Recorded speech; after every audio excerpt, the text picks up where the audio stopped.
Hey yo, thanks for tuning in to The Source, your source for celebrity news. Check this out. First and foremost, we want to say Happy Father's Day to all of you men who are out there holding down a family, raising your kids, and doing your thing.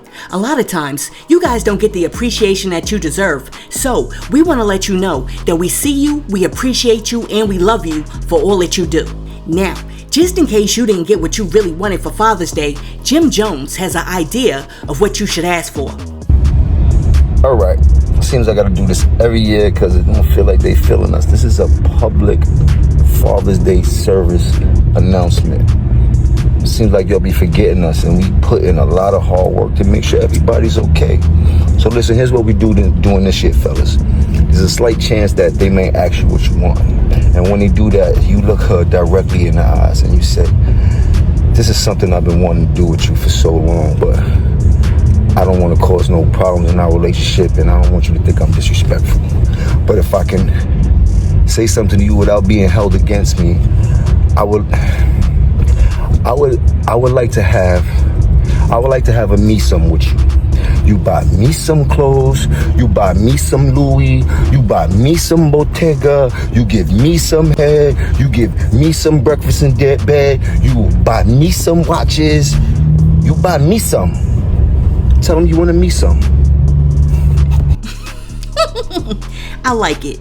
Anyhow, after Jim Jones talked about the Meesum, a whole bunch of people jumped in his comment section, and a whole bunch of people agreed with Jim Jones. And one person was like, a man that's a zaddy, taking care of his kids can get it all. And then somebody else was like, on God, I just said the same ish in my stories. We're never celebrated as we should be. Happy Father's Day weekend to all the real fathers. And then somebody else was like, sounds like a plan if you're a good man to me and a father to your kids. Listen, I really like the idea of the Meesum, but let me send out a warning to some dudes out there because, you about to make a mistake. If you have not been there for your kids, or you're late with the child support, or you did not get nor give her some on Mother's Day, please do not walk up to your baby mama or your wife or your ex-wife asking for no Meesum. Don't do it. Just take the 6-pack of Hanes socks that your kids gave you and be happy. Now, check this out. On June 4th, Mayor Eric Adams of New York City sent P. Diddy a letter requesting that he return his key to the city. The letter was like, we gonna need that key back by June 10th. That's jacked up. They only gave Diddy 7 days, not even 7 business days to return the key. Anyway, the letter said, Dear Blank, like many people, I was deeply disturbed by recent video footage of Sean Diddy Combs assaulting his then partner. I strongly condemn these actions and stand in solidarity with all survivors of domestic and gender-based violence. Our city has worked tirelessly to make sure survivors are heard and seen by our administration. The key to the city of New York is presented to individuals whose service to the public and the common good rises to the highest level of achievement and who act as a model for fellow and future New Yorkers. After internal deliberations, the Key to the City of New York Committee recommended nullifying and rescinding Mr. Combs' key. I have accepted their recommendation and am requesting that Mr. Combs immediately return his key to the City of New York City Hall, Office of the Mayor, 1st floor, New York, 1007. Attention, Camille Joseph Varlak. The city record will be updated to reflect our decision. Sincerely, Eric Adams. Now, apparently, the city keeps a record of everyone that's ever received the key to the city. And while Diddy's name will still remain on the record, there is going to be a disclaimer next to his name that reads, this key to the city was rescinded by Mayor Eric Adams on June 4th, 2024 due to actions of domestic and gender-based violence committed by Mr. Combs. I don't know about you, but I'm actually happy to see that the powers that be have not only taken back Diddy's key, but they also took back Diddy's honorary degree. And now if we could just get back that Lifetime Achievement Award from BET, we'd be all good. And I know, a lot of people out there are like, who cares? I mean, they're just symbolic gestures. Trust me, Diddy cares, because Diddy's an egomaniac whose self-worth is caught up in his accolades. So, when they take away these awards, especially that degree from Howard University, it hurts him, and it hurts his ego. So, I'm glad they're taking him back. Now, after one person heard that they were taking Diddy's key back, they came in the comment section and they were like, so, if they find out that he's not guilty, are they gonna give him all his awards back? What in the world are you talking about? We already know that he's guilty of domestic violence. We saw it when we saw the video of him whipping Cassie's behind up and down that hallway. We don't need to see any more. So, it does not matter what the outcome is to his various lawsuits. We already know he's guilty of beating Cassie, and that's enough. Listen, let me know in the comments. Are you glad that Howard University rescinded Diddy's degree and now New York City is taking back his key? Let me know in the comments, and while you're down there leaving a comment, be sure to like and subscribe to the channel. But today I also want to do something different because as YouTubers, we're always asking you guys to press that like button. But instead, I want to take some time out to let you know that I like y'all. I really do. You guys really make my day special, especially when y'all make these comments in the comment section because y'all are absolutely hilarious. Now, peep this. The other day was Al Reynolds' birthday. You know Al Reynolds from Fox Soul? Well, anyway, on the channel, they decided that they were going to do like a little mini roast. And Armand Wiggins went in on Al Reynolds. Check this out. And remember all the great things I've said about you at the top of the show, Al, you know. But because this is truly your birthday. Now, everyone, I wrote it down. Gather round. It's roast time, okay? Today we're celebrating our very own Al Reynolds' birthday. Al, you're a man of many talents, some of which include being messy, causing drama, and having a knack for making our workplace feel like a reality TV show. Al's got a unique ability to smile in your face, snap a picture, and go behind your back and talk about you to your coworker that he claims he hates. It's like he's got a PhD in two-faced study, okay? Due to Al's special relationship with management and his hypersensitivity, we are not allowed to talk about his failed marriage. So even though he's brought it up many times, I'll steer clear of that topic to keep my job. Now, but wait, there's more. Al fancies himself as the facts guy, but somehow he never seems to get the actual facts right. He's also a talk show host who's supposed to have all the strong opinion, but the guy can't form a thought without his notes. Very quickly, I've seen grocery store lists with more spontaneous insight. And let's not forget his legendary struggle with names and words. Al, it's successful, not successful. It's like watching a toddler trying to pronounce spaghetti. Oh, and how could I forget Al's clout chasing antics? He's got all these celebrities friends, but the best part, none of these celebrities actually know they're supposed to be friends with him. And as if that wasn't enough, Al is currently on a mission to get our talk show canceled. His nasty, childish, slightly jealous attitude is working overtime to torpedo our show. It's like he's auditioning for a soap opera villain role. But despite all the chaos, let's not forget it's your birthday, Al. Okay? So here's to you. May your future be as drama-free as your past has been drama-filled. Happy birthday, Al! That was a roast. That was ratchet, and I enjoyed every second of it. Thank you, Armand. Thank you. Now, even though Al Reynolds tried to sit there and laugh and smile and act like he was all good with the roast, apparently he was mad salty. So, as soon as the show ended, he called Funky Dineva, who used to be his co-host on Fox Soul along with Claudia Jordan before Funky Dineva broke out because he was like, I can't deal with all this drama. And when Al Reynolds called Funky Dineva, he was heated as hell. Check this out. Hey. Listen. Hold on before you talk. I'm on live. You need to hear this on live. Hold on. People can hear you. I don't give a fuck. When I tell you go back and watch TGIF tonight, go back and watch TGIF tonight. What happened? Go back and watch TGIF tonight, and you tell me if I don't have a reason. Ooh, you filming me? I told you was live. Oh, my bad. Go back. Hey, friend, go back and watch TGIF tonight and call me back. All right, bye. Child.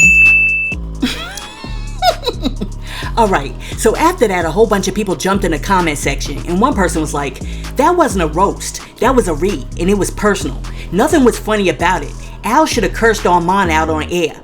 And then somebody else was like, child, it couldn't be me. When a so-called friend digs in your closet that deep, just know they're ready to take your spot.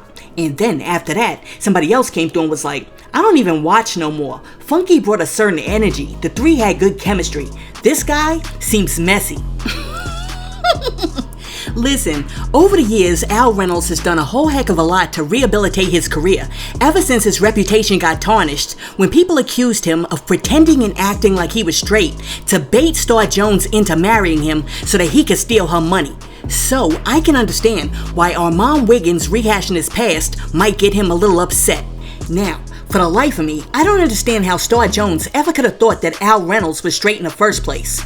And Al Reynolds has always contested that she knew that he was zesty before they got married, and she was willing to deal with that zest just so she could say that she had a man.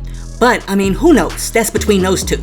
Anyway, let's get back to Al calling Funky. Something about that is a little fishy to me, and I think that the whole thing was a stunt to get viewers to tune in to Fox Soul, because ever since Funky Geneva left the show, things have not been the same. And I think that Al, Claudia, and Armand think that by stirring the pot with a little bit of drama, they can win back viewers that left when Funky Geneva left the show, because Funky actually has a more loyal fan base than Fox Soul has on its own. Now, if this drama is real, then all I have to say is that Claudia, Al, and Armand are catty as hell. Because one, if you're Armand and you just got hired to host a show, you sort of stay in your place for a little while. You don't just go in there and become too comfortable, because Al Reynolds will cuff your whole entire ish up. Two, for Al, if you couldn't handle the roast, then you shouldn't have agreed to the roast in the first place. And three, if Al had a problem with anything that Armand said, he should have pulled Armand to the side and addressed it directly. See, because for three people who claim to keep it real, you're not keeping it real when you laugh and smile and say that it's all good, but then you run and call somebody to talk about them behind their back. Let me tell you something, nothing bothers me more than a bunch of 30, 40, 50, 60-year-olds who act mad immature. And I'm telling you, for some reason, I believe that social media is making like grown folks regress back to their childhood. Because these cats over on Fox Soul, I swear, they be acting like they're in high school. Listen, let me know what you think. Do you think that Al was really salty because of that roast? Or do you think that was the setup to stir up a little drama to steal some viewers from Funky Geneva? Let me know in the comments. Alright, so the other day an interviewer caught up with Serena Williams and asked her what she thought about Caitlin Clark in the WNBA. And Serena Williams said that most people who have a negative opinion about Caitlin Clark are just salty because they can't do what she can do. So when you see like a Caitlin Clark, what advice would you have maybe for her? I just love that she tries to stay grounded, and she says she doesn't, what did she say, she doesn't have a social, she doesn't look at her social, and I get it, I don't either, and I think it's so important to continue to do what she's doing, and no matter what other people do, then if people are negative, it's because they can't do what you do. I guess she told y'all. The reason why y'all don't like Caitlin Clark is because you can't do what she does. Honestly, I don't understand why everybody's so upset about Caitlin Clark. Every few years, a female basketball player comes along that pushes the sport to the next level. I mean, first you had Cheryl Swoops, Lisa Leslie, Dawn Staley, and Marion Jones. And then you had Candace Parker and Brittany Griner. And now you have Caitlin Clark and Angel Reese. I mean, as far as I'm concerned, all of the attention is good for everybody in the WNBA. And I don't care whether the player drumming up the attention is black or white. Because more attention given to the WNBA means more ticket sales. And more ticket sales means that everybody's salary goes up, including all of those black girls that are out there hooping their behinds off that y'all feel should be getting more attention. So it's a win-win for everybody. Now, peep this. A woman went to do a meet and greet with Chris Brown, and during that meet and greet, she took a picture. And when her boyfriend saw that picture, he dumped her. Check this out. Which meet and greet did you have? This is from Columbus. Oh, Columbus. Yep. Literally after my picture went viral, my boyfriend broke up with me about a week later after arguing because he felt like Chris was too close on me. I'm just like, it's one of the most respectable pictures. It wasn't like I was bending over grabbing my ankles. But I would trade my ex for meeting Chris Brown 100 more times. So definitely really, really worth it. She said meeting Chris Brown was worth trading in that ex. Oh my goodness. Listen, I'm looking at the picture right now, and to me, there's nothing wrong with the pic. I mean, it's respectable. I don't see anything wrong with it. Let me know in the comments. Do you see anything wrong with the pic? But while you're looking at the picture, can somebody please tell me why it is that so many dudes seem to be so insecure when it comes to Chris Brown? I mean, last week you had the chick who called off the wedding because her boyfriend didn't like the fact that she was going to a Chris Brown concert, and now you got this chick saying that her boyfriend left her because she took the pic with Chris Brown. I mean, what is it about Chris Brown that seems to be driving these dudes crazy? Is it the light-skinnedness? Is it like the pump action when he's dancing? Is it the bright white teeth? Listen, let me know in the comments, what is it about Chris Brown that seems to make other men so insecure? Listen, let me know what you think about Jim Jones asking for that me-some for Father's Day, Mayor Eric Adams taking back Diddy's key to New York and saying that Diddy has 7 days to return it, Al Reynolds feeling salty because of Armand Wiggins' post, Serena Williams saying people are coming for Caitlin Clark with mad negativity because they're just jealous that they can't do what she can do, and that chick getting dumped by her boyfriend after he saw her take a photo with Chris Brown. Let me know what you think about all of that in the comments, and while you're down there leaving a comment, be sure to like and subscribe to the channel and share this video with your friends. Hey yo, thanks for tuning in to The Source, your source for celebrity news. Peace.